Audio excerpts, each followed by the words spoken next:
I get shit done, I have fun. It's my time and I'm the one. I'm breaking through.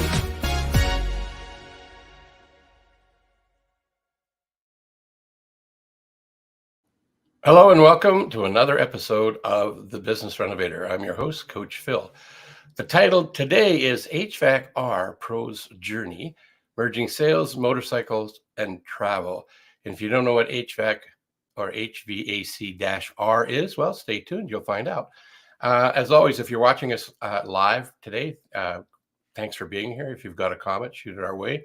If we see it on one of the platforms, we'll respond to it. And if we don't see it right away, we'll reply to it at a future date. Also, if you're watching this live or not live in the replay mode, remember to hashtag replay and let us know what you thought. Got a question, got a concern, anything that you want to share with us about the show and your experience with it, pass it along. That's how we get better. And hopefully you'll learn a whole bunch of fun stuff. The fellow on behind the scenes in the green room drinking his face off with water and fresh fruit and doing all crazy stuff in the back there. I can't see really what he was doing. He'll tell us when he comes up if he did any of that, or did I just make it up? In the meantime, to make this possible, I have a shameless plug. Here it comes.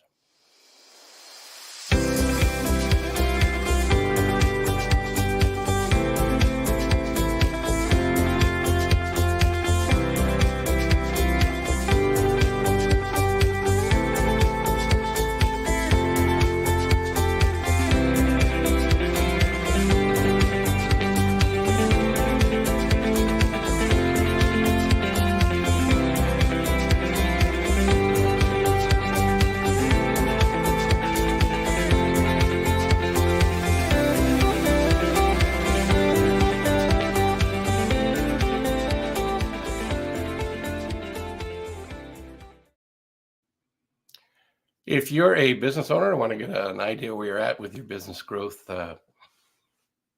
assessment is available at coachphil.ca. It's complimentary. Go in there, get some feedback, see what the assessment says. You might be right on point and get validation that there's nothing to do, everything's cool, or you might find there's a room for improvement. If on either case you want to take advantage of a 30-minute complimentary coaching session, by all means, reach out. Let me know, fill in the form, and in the assessment, you can make a note in there and say, give us a call or send me an email. We can set up a time to have that session just because you saw it on the Business Renovator. So without any waste of time, I'm going to jump right into bringing on our wonderful guest. So as we said before, it's HVAC-R, a pro's journey, merging sales, motorcycles, and travel. Should have put in there and passion, but didn't have room for in the title. But right into it. If you had, with his passion, he's dialed in, and he went from 0 to 100 the day he stepped into the HVAC space and in that industry as a technician in 2014. Since then, he's been on a roll, shifting to wholesale distribution in 2015 and getting into sales in 2018. He's not like, what do they say, moss never grows on a rolling stone. That's what I'm trying to say. Anyway, he is a rolling stone making things happen. So he's currently working with the Master Group. He moved there in 2023, if I got my notes right. And that is actually the largest independent wholesale distributor in Canada, and they're forging their way into the USA. When he's not in HVAC mode, the rev up motorcycle engine or the thrill of a new place is all it takes for him to switch gears. He's going somewhere warm later this year, or actually in a week, actually in a few days.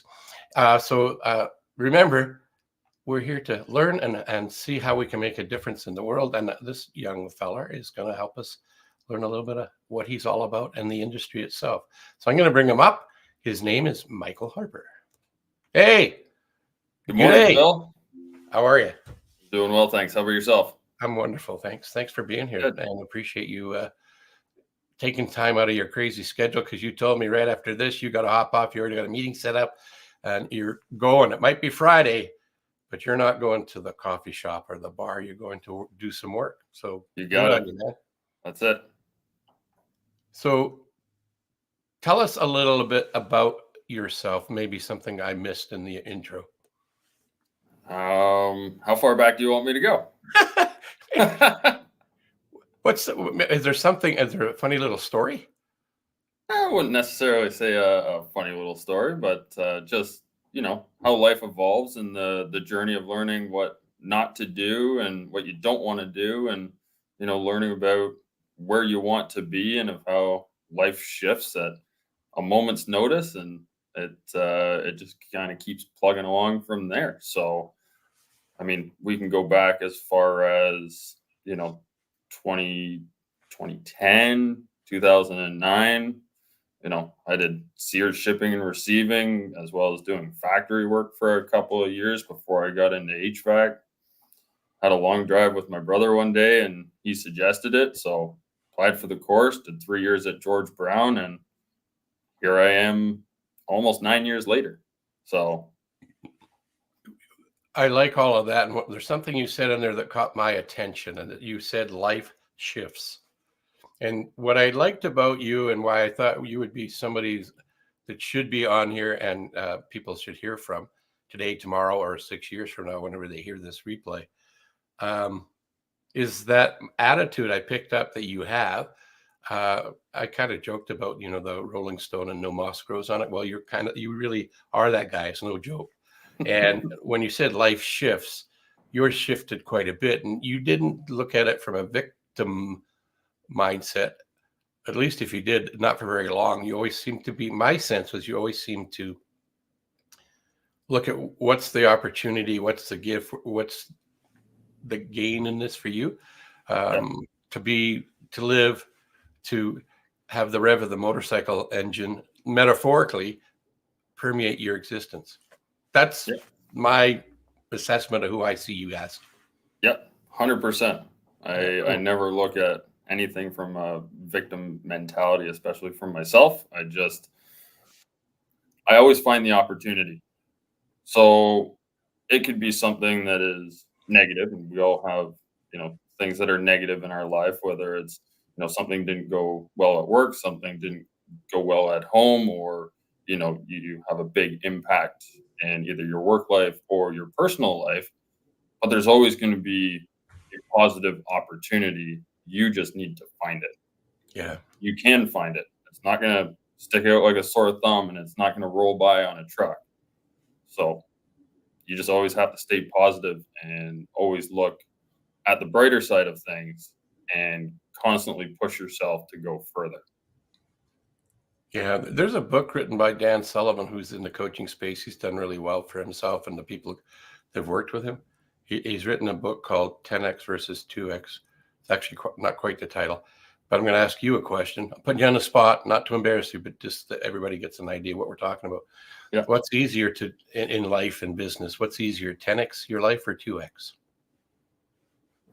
I mean, 2X is always going to be easier, but that's kind of short-term gain for, short-term reward, I guess you could say. I guess they basically mean the same thing, but you put in a small amount of effort, you're going to get a small amount of gain. Whereas, patience, perseverance, learning, education will allow you to get that 10X point. Is 10X going to take you 5 times the amount of effort and time?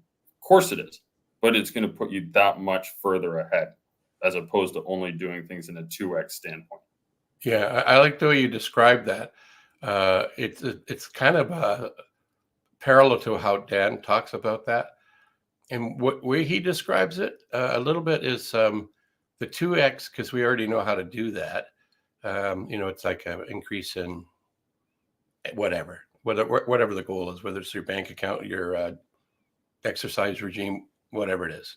Mm-hmm. We already know how to do it. And it's kind of, it's habitual second nature, but 10X, oh my gosh, right? Yeah. You strike me as a 10X guy, but again, and getting to know you a little bit better. The 10X is, it scares you and excites you at the same time. Oh, it's terrifyingly exciting. I love that. It's terrifyingly exciting. Can I steal that? Actually, I call it leverage. Of course. I'm good. Terrifyingly exciting. I love that. That's awesome. Yeah, that sums it up. So the 10X gives us the drive and energy to create the solution to the, as you said earlier, there is negativity. That is true. It's like the law of polarity. There's always a plus and a minus. There's always a front, a back, a top, a bottom, a left, a right, and in and out. Without we have to have that, but it's how we show up and respond to it. And that, again, that's what appealed to me when I was first talking to you, that you need to be on here. Part of the reason why I wanted you to be on here is to help people see that there are other options in terms of a life's journey. You can go to university. I'm glad some people do, like doctors and lawyers and, accountants, those kind of people. Probably a good thing they do. And maybe there's a bunch of others that I haven't listed. Forgive me if I have not mentioned your profession. But there's a shortage of the hands-on, get stuff done tradespeople that may not understand the value and the gains and the benefits and the things there. I mean, I've been working in the HVAC space for 15 years now. I'm not a technician. Do not ask me to come and help you with anything technical. I can make an introduction, but that's as far as I would go. But what I've learned in there is the brilliant people, men and women, that are doing it, loving it, and creating a wonderful life. Could you speak on that for our audience? Somebody who's living that? I'm just seeing it from being a supplier to the industry, but you're actually in it. Yep. So, I'll kind of go back a little bit. I started off in HVAC at George Brown College. I got in there for the 3-year technologist or technologies program. So that gave me all the credentials and the knowledge to start in the field. And I acquired my gas fitter 2 license and certification through George Brown and TSSA. Towards the tail end of the 2nd year and pretty well for the entire duration of the 3rd year was, learning exactly how the equipment works, how different systems intertwine with each other. And with that became the design and building analysis, working with heat loss and heat gain on residential side and also on the commercial side, as well as system design. So what that did was that not only gave me the technical perspective, but also more of a little bit, I'm going to use this very loosely as the engineering perspective on it, of what an engineer may be looking at and looking to fit the bill, or an HVAC designer. Again, using that engineering term extremely loosely in this. Right. I understand that. I'm not an engineer, but it gives you the wherewithal to know how these systems are intertwined on a very basic level and give you that understanding going into the field. So from there, I went into the field and I worked in the field for about a year and a half or so. And I worked for a couple of residential companies and a few commercial companies for that short duration, and kind of thought, field work isn't necessarily the best for me. I've met plenty of people who absolutely love being in the field. They love being a technician, going up on a rooftop, going into customers' homes, and they've built a very nice life for themselves. Something that just wasn't for me, but I wanted to use the knowledge and education that I had already received and put my effort into to continue on with a career. And that sort of brought me over into the wholesale distribution side of things. And that's one of the really nice things about this industry, is that you can start off at one point and you can find yourself on the complete opposite end of it within a matter of months or a matter of a few years. Yeah, and I can say I've seen that with a variety of different people. Yeah. Some I've been fortunate and to have worked with for like 14 years within the master group across Canada, and I've seen the growth of the individuals in the company, because the company's growing. When I first met them, got involved with them way back when, they were only as far west as the western border of Ontario. Now they're all out west, and they're East Coast, and there's the central zone. So I wanted to be part of that and help them along the journey. And in doing that, I got to meet some really wonderful people from all across Canada doing all sorts of things. And their stories are similarly different than yours. Actually, one of them left the wholesale space. He'd been in wholesale for 24, 25 years. And then one of his customers scooped him. And now he's in charge of a an HVAC contracting company on Vancouver Island. Oh, So wow. there's opportunity everywhere if you have what you have is an attitude of possibility. Yep. And it's what I'm finding out is how we stay warm and cool is not it's not rocket science, but it's pretty close. There's a lot of things that happen in the atmosphere of our homes and our offices that we as residents or tenants may take for granted. You know, we go to a thermostat to make an adjustment, but the meat and potatoes or the meat on the bone behind the scenes is doing all that stuff and keeping it comfortable. It's complicated. Yep. There's a lot that goes into it on the manufacturing side of it, the distribution side of it, interaction between, wholesaler or distributor and contractors, and then contractors and end users. Yeah. It's a massive chain, and there's a lot that happens on, a daily, weekly, monthly, and yearly basis.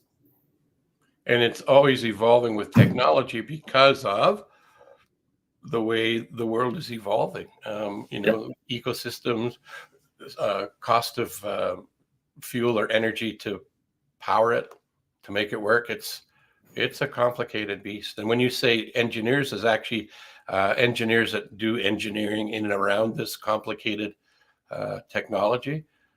Good thing we have people that have taken the time to learn.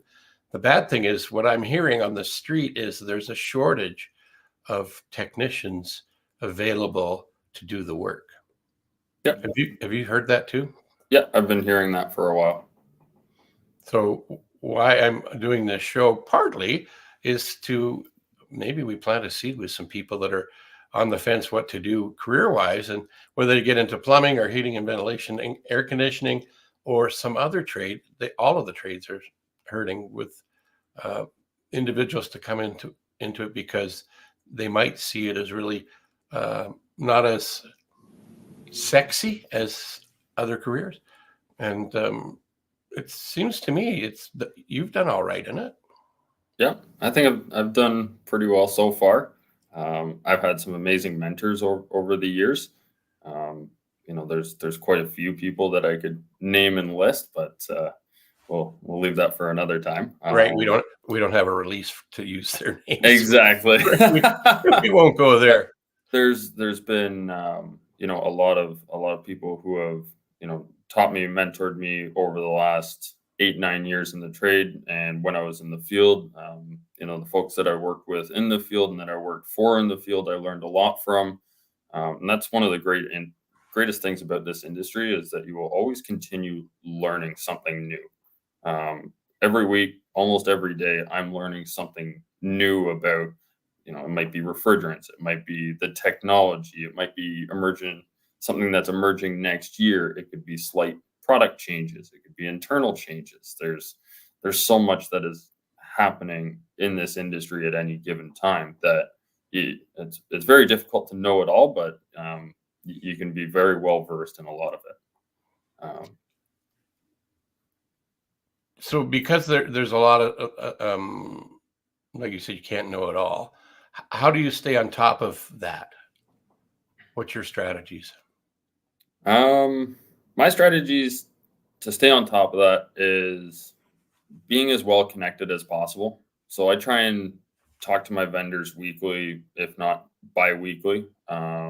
There's a few of them that I talk to every other day, every 3 days. There's some of them that I talk to once a month, once every 2 months. But I think ensuring that you are keeping those lines of communication open, that is the key to knowing what is coming up, what is happening, and what changes are going to be coming into effect in order to do your job the best that you can.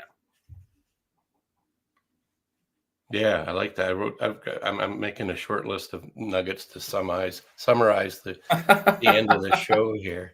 Hey, if you get a 6-pack or something, you got to share them then. That's right. Exactly. You just said there, you don't just do it on your own. When I coached hockey, one of the things that we talked about a lot, and it doesn't just relate to hockey, anytime you have a team, the acronym team is together, everyone achieves more. And you're right. Your industry is technically sophisticated, and it's quite diverse because heating, ventilation, air conditioning, and refrigeration. Under the HVAC side of that alone, you do what? Geothermal, you've got hydronics, you've got air forced furnaces. So there's segments there. There's probably things I'm missing that you could add on to that to break the HVAC into compartments, so to speak. Yep. There's a lot more that falls into the HVAC realm. Exactly. And then there's different providers. You're a wholesaler, so you guys provide a variety of different vendors, as you were calling them, manufacturers, etc., to satisfy the challenge that the homeowner, the business, commercial sites are facing. And you've got options to make available. Well, and that options, that's probably why you talk to your vendors a lot, I would imagine. Yeah, because they know their product better than anybody else, right? Yep. It reminds me of, I just talked to somebody about this the other day, but Mr. Cotter, what was his name? It was a Gabe Kaplan, I think. And I saw a YouTube video a while back, and I've looked a couple of times to try and find it to share it, but I can't find it. But he hadn't been on the stand-up comedy scene for a while, so he's looking for a job. He's in Vegas talking to one of the entertainment managers at the hotel. There's a guy doing him on the stage, and he's doing him pretty good. And he goes up to the guy. He says, "Hey, that guy's doing me." He says, "Yeah, he's pretty good, right?" "Yeah, but nobody's good as doing me as me doing me." He says, "I don't know. That guy's pretty good." Anyway, the whole skit goes like that. But the reality is nobody can be better at you than you, and nobody can be better at me, and me is me. And when you leverage the expertise from your team of vendors, and not only do you have a team of vendors in your company, you've got a team across your territory in Ontario, right? And then across Canada, each one of you has their own team of people. It's not just one guy, it's a team of people making stuff happen. 100%. This, on my side of the fence, as we'll call it, on the wholesale distribution side, it is a massive team of highly skilled and knowledgeable individuals that goes into putting the work in and day out. That is a key to our overall success. Right. And without that team, it probably wouldn't go as smoothly as we would hope it to. So there's not many people out there that are doing things as, a one-man show. Maybe on the technical field side of things, where it's a one-person company. They just want to run their own truck, kind of do their own thing. Totally fair, and I've seen some people be very successful with it. But on the wholesale distribution side of it, it really takes a village to make things happen. It does, and I've experienced that. I've seen that. I've met some of those wonderful people you've talked about. Not all of them yet. Well, it's hard to get to know them because you guys are on a grow path, and people are having opportunities to advance within the company, take on different roles. Some have left the company because, just like I was saying, the fellow in Vancouver had a great career, but now he buys product from you guys for his new gig that he's in a leadership role. So it's the ripple effect of what you guys do and what the industry does is just freaking amazing. And I don't think people really understand how that pans out. Because what we see is my furnace is not working. I want to get it fixed. I think you and I were talking off camera in the green room about a lot of homeowners, myself included. It's like we have our hairs on fire. We need a fire extinguisher. And we're looking for somebody. Fortunately, there's companies like you that have the products and materials to help unproactive. What's the opposite to unproactive? Proactive, non-proactive individuals have contractors that can come in and put the fire out. Right. Not literally a fire, but the metaphor of a fire. Yep. I want to make sure people, if they want to find out more about what the industry is like from your point of view, from somebody who's in that space working there. I'm going to bring this up. This is your LinkedIn page. What happened there? See, I pushed the button.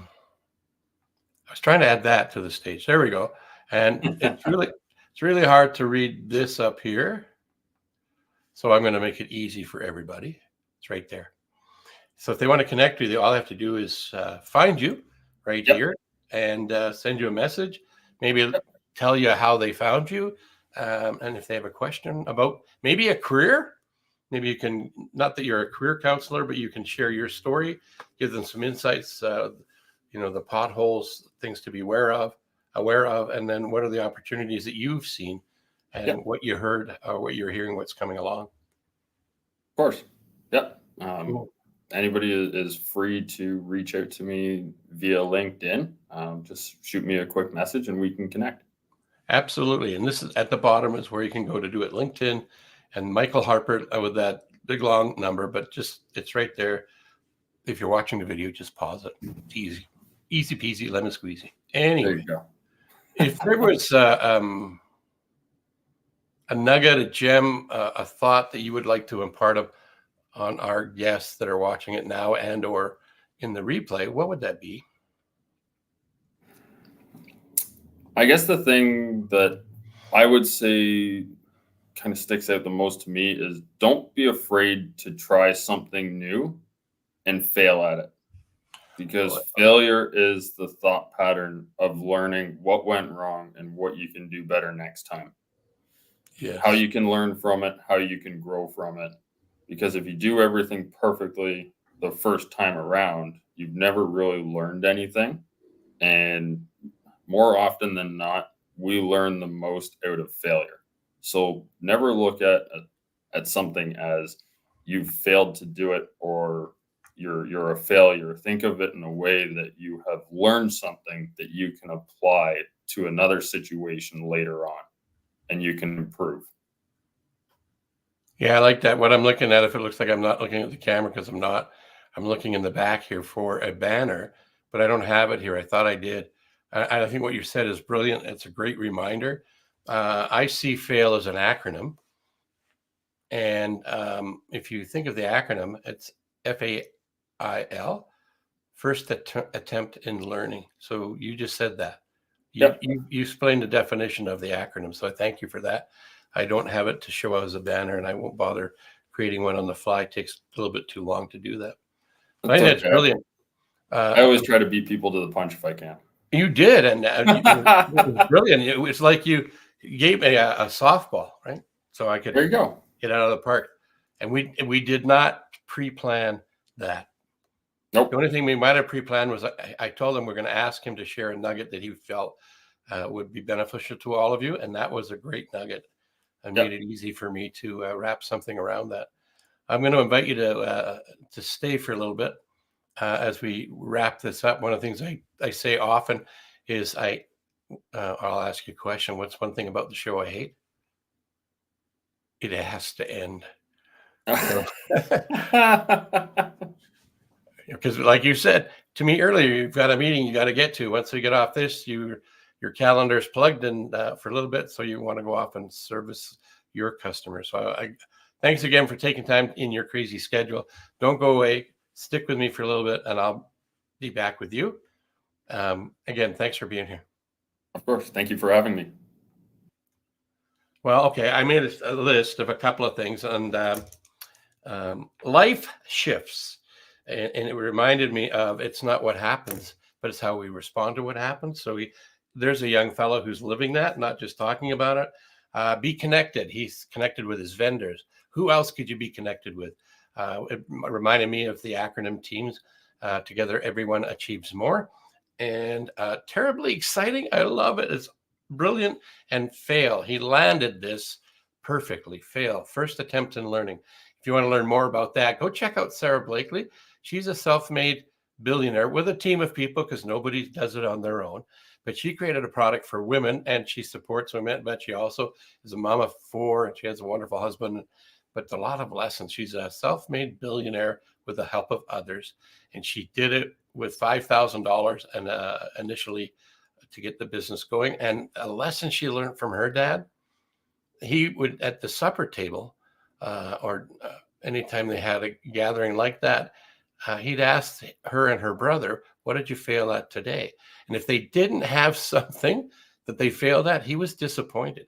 So changing your definition and how you react to what fail is really important. And I'm really, really glad that Michael brought that up and landed the show on that point.